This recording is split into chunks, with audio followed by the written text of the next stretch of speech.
Hello my fellow Americans, this is H.J. Armstrong, citizen, scholar, saint. I am an independent scholar and patriot using my access to America's secret archives to reveal truths to the public that would otherwise be concealed by the powers that be. Currently, I am working on a book-length investigation of the bull queer theory of history. In the meantime, I am covering other topics of public interest that I can use my investigative prowess to reveal. Today, I would like to discuss the secret behind LeBron James' unprecedented longevity.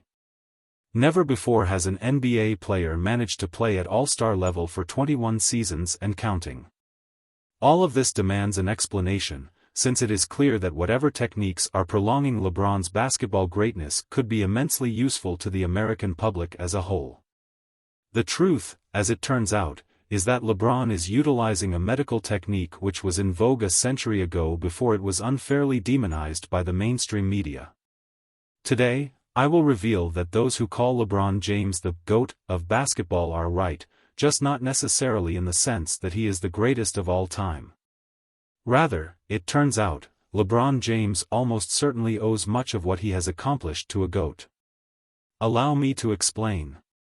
One common misconception about LeBron James is that he must be using performance-enhancing drugs to maintain the level of athletic explosiveness that he still boasts this late in his career. The truth is that he is not injecting anything into his body and that he gets everything he needs internally. Of course, some of the testosterone that his body produces does stem from surgical enhancement, but that also means that he is not technically violating any rules since the league allows for knee replacements and other procedures to repair other bodily systems. In the 1920s, pioneering physician John R. Brinkley developed a technique whereby goat testicles could be grafted onto human testicles in order to restore a man's vitality. Farmers had long realized that goats are legendarily horny and also sturdy and healthy. The idea, primitive though it was to give this level of vigor to humans by simply transplanting the animal's glands to a human host. While not all animal glands work when moved into a different host, goat glands are highly compatible with the human body. Primarily, this was used as a corrective procedure to deal with what we would today call erectile dysfunction. The treatment was also known to allay other signs of aging, such as dementia. There were many people who benefited from the surgery, including a United States senator from the state of Colorado. Sadly, this procedure was banned by the short-sighted fools at the American Medical Association. Their reasons for banning goat gland treatment ranged from personal jealousy against Dr. John R. Brinkley, to the greed of the pharmaceutical companies who control the AMA, to the fact that some patients did die soon after the surgery. Even the last reason, the most legitimate of a bad lot, was a terrible reason since all surgery in the 1920s and 1930s was dangerous. There were also fears at the time that these kinds of surgeries could prolong life enough that it would create a demographic crisis.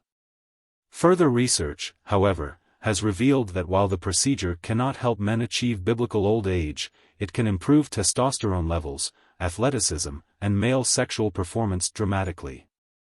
In fact, this century-old surgery is vastly more effective than the supposedly more advanced and sophisticated procedures that have come out since. Goat gland implants provide more of a boost with less of a risk than steroids or testosterone replacement therapy. This naturally raises the question of how and why LeBron learned about and received this banned procedure. While I am quite certain that he has had the goat gland procedure, I will not pretend that I know where he has it done or how he learned about it. Given the long NBA off-season and the quick recovery time for the outpatient surgery, this was true even in the 1920s, LeBron is most likely receiving new goat glands immediately after each season and then again right before preseason. That was sufficient in the middle of his career, but now he typically will sit out a few games here or there, and that most likely means that he is taking a week or so to receive new goat implants. The constant grafting of new, virile ram testicles a few times a year is the only way to account for LeBron's sustained physical strength at his age and with the amount of mileage on his body. What are we to make of this, and what is the significance of LeBron James relying on goat gland implants for his extraordinary career? There are several things that we can take away from this. To start with the least important thing, LeBron James cannot be considered the greatest of all time since he is the beneficiary of an enhancement that has been unfairly denied to other NBA players. By the time that the NBA was founded in the late 1940s, goat gland implants had been banned. Wilt Chamberlain, Jerry West, Julius Erving, Carmelo Anthony, and other great players all lost some of their athletic ability as their careers progressed due to age and attrition, whereas LeBron's implants have insulated him from such a problem. He may be objectively better than those players, but it is not unlike how a transgendered athlete who is biologically male will have many advantages over real women. Now that LeBron is out of the running, Larry Legend's place as the greatest of all time is secured. That being said, I don't wish to castigate GOAT James any more than I wish to castrate him. Instead, what I call for is allowing all athletes to use goat glands to prolong their careers. Larry Bird's career ended early due to a back injury that he was not able to recover from. However, one of the major advantages to goat glands is that it makes men more able to bounce back from injury. Just look at LeBron James and how infrequently he has been hurt. As I mentioned earlier, he often misses time for what is called groin strain, which is in fact getting new ram testicles grafted onto the testicles he was born with to boost his performance. 21 seasons without a major injury is the strongest possible proof of how goat glands massively increase an athlete's time in the sun. With goat glands, Larry could have stuck around until the late 1990s and at a bare minimum had a few more great playoff battles with Michael Jordan. As it was, we the fans were robbed by the short-sightedness of the NBA and the American Medical Association. Of course, while sports are fun, there are a lot of other men who could benefit from goat gland implants. Men who rely on Viagra and other overpriced drugs to achieve erections could have one single procedure and be good to go for a number of years. Dr. Brinkley also found that, on occasion, men who had been treated were able to sire an additional son or daughter. While the procedure cannot correct infertility, it could revive fertility for men who were able to reproduce within the last 10 years. America also has an aging population and mental decline is now a serious problem for millions. Not only would older citizens be more able-bodied with goat glands, but they would regain at least some of their mental sharpness. This would make their golden years easier and happier, not to mention giving greater peace of mind to their children and grandchildren. Look no further than President Joe Biden as an example of someone who would benefit from this procedure. If anything, the fact that there is a medically proven procedure which would make the man more capable of doing the world's most important job is an example of medical malpractice of the worst kind.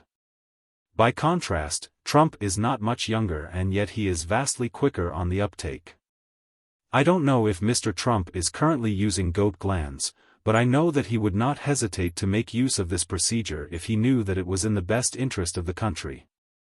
In conclusion, I strongly urge all of you to petition the powers that be to bring this procedure back and make it legal. With today's surgical skill, sanitation, and ability to figure out compatibility, there should not be any issue preventing any deaths. If we can make goat gland implants legal but also prevent it from being affected by the cost inflation of the medical establishment, then this could be a kind of holy grail. The procedure can be done quickly and cheaply, since tens of thousands of goats are slaughtered every day. Dr. Brinkley could perform the surgery for $750.